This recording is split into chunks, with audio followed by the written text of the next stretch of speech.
ত্রিপুরা ন্যায্য মূল্যের দোকান পরিচালিত সমিতির ২৬তম রাজ্য সম্মেলন ক্যাম্পের বাজারস্থিত পঞ্চায়েত রাজ ট্রেনিং সেন্টারে অনুষ্ঠিত হয়। এই সম্মেলনে প্রধান অতিথি হিসেবে উপস্থিত ছিলেন মুখ্যমন্ত্রী ডক্টর মানিক সাহা। বিশেষ অতিথি হিসেবে উপস্থিত ছিলেন খাদ্যমন্ত্রী সুশান্ত চৌধুরী, প্রদেশ বিজেপি সভাপতি রাজীব ভট্টাচার্য, বিধায়িকা মীনারানী সরকার, আগরতলা পুর নিগমের মেয়র দীপক মজুমদার সহ অন্যান্যরা। প্রদীপ প্রজ্বলন করে সম্মেলনের সূচনা করেন মুখ্যমন্ত্রী ডক্টর মানিক সাহা সহ অন্যান্য অতিথিরা। সম্মেলনে বক্তব্য রাখতে গিয়ে মুখ্যমন্ত্রী ডক্টর মানিক সাহা বলেন, আগের সরকারের সময় এই ধরনের সম্মেলন করেছেন ডিলাররা। মন্ত্রীরা আসতেন, দাবির কথা শুনে চলে যেতেন, কিন্তু দাবি পূরণের বিষয়ে কোনো ধরনের উদ্যোগ তাদের ছিল না। বামেদের কটাক্ষ করে মুখ্যমন্ত্রী বলেন, যেখানেই বামেদের সরকার ছিল সেখানেই উন্নয়ন থেকে মানুষ বঞ্চিত হতেন। বর্তমান সরকারে যারা রয়েছেন তারা বামেদের মতো এই ধরনের নোংরা রাজনীতি করে না, তারা মানুষের সমস্যা সমাধান করেন। বলেছেন যে একা ৩৭৫ মতো, মানে শুধু ভারতীয় জনতা পার্টি এবার জয়ী হবেন। আমার তো মনে হচ্ছে যে কি হবে বলা মুশকিল। ৪০০-র উপরে কোথায় যাবে, মানে যেভাবে উনি কাজ করেন দেশের জন্য, কেউ মানে আর অন্য কোনো সাবস্টিটিউট নেই।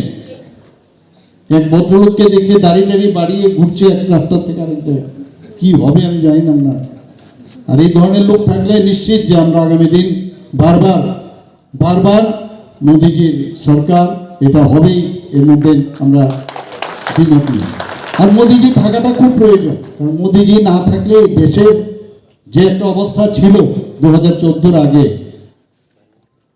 আপনারা একবার ভাবুন তো, দেশ থাকবে কি থাকবে না, এটা নিয়ে আমরা চিন্তিত ছিলাম।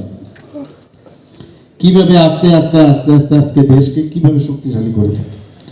আমাদের রাজ্যের কথা যদি বলি, কি ছিল আগে, ইলেকশন মানে একটা আতঙ্কের জায়গা, যে কোনো ইলেকশন হতো আতঙ্ক। আজকে এখানে যারা যারা ডিলাররা এখানে এসছেন, আমি আপনাদের দেখে বলতে পারি যে একটা মনে হচ্ছে যে আপনারা মানে একটা ওয়েল টু ডু অবস্থার মধ্যে আছেন।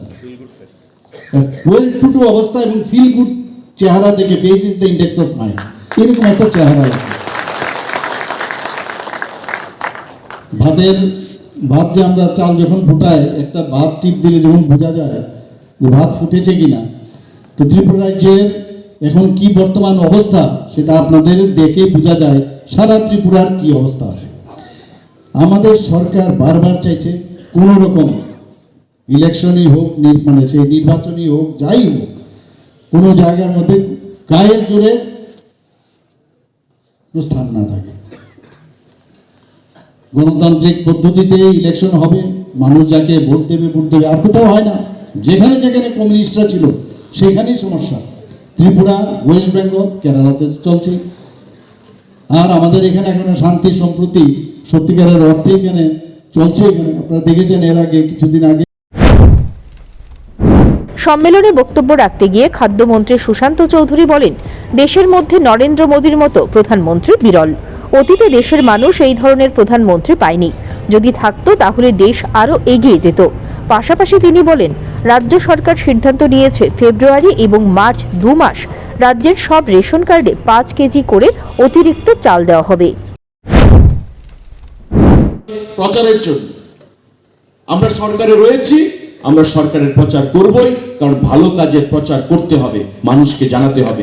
এটাই আমাদের প্রধানমন্ত্রী, আমাদের মুখ্যমন্ত্রী আমাদেরকে শিখিয়েছেন। মুখ বন্ধ হয়ে গেছে, এখন আর কোনো কথা বলছেন না। মাঝখানে ব্যাগ নিয়েও কথা বলার চেষ্টা করেছেন। আপনাদের দেওয়ার মানসিকতা নেই, আপনারা দেননি, নতুন চিন্তা ভাবনা করেননি, গতানুগতিক সিস্টেমের বাইরে গিয়ে আমরা সেটা করি। আজকে তাই প্রতিনিয়ত রেশন শপের মাধ্যমে জিনিসগুলোর সংখ্যা সেখানে বৃদ্ধি করা হচ্ছে। এবারও এই ফেব্রুয়ারি এবং মার্চ মাস আমরা এপিএল, বিপিএল মানে পিজি, অন্তোদয় প্রতিটা অংশের মানুষকে 13 টাকা করে চাল আমরা প্রদান করছি, এক্সট্রা 5 কেজি। এই মার্চ মাস পর্যন্ত সেটা পাবেন। এটা খাদ্য দপ্তর থেকে রাজ্যবাসীকে একটা উপহার আমরা প্রদান করেছি। এর থেকেও আপনাদের কমিশন আসবে। তার বাইরে 5 কেজি করে মাননীয় প্রধানমন্ত্রী ঘোষণা করেছেন। মাথা পিছু চাল এটা চলবে আগামী দিনে। স্বাধীন ভারতে এমন একটা উদাহরণ দিন, অনেক প্রধানমন্ত্রী আপনারা দেখেছেন, 82 কোটি মানুষকে বিনামূল্যে 5 কেজি করে চাল প্রদান করে চলেছেন আমাদের প্রধানমন্ত্রী। সম্মেলনে ন্যায্য মূল্যের দোকান পরিচালিত সমিতির আগামী দিনের কর্মসূচি নিয়ে বিস্তারিত আলোচনা হয়েছে। সেই সঙ্গে সংগঠনের নতুন কমিটি গঠন করা হয়েছে। Bureau report, news prime Tripura.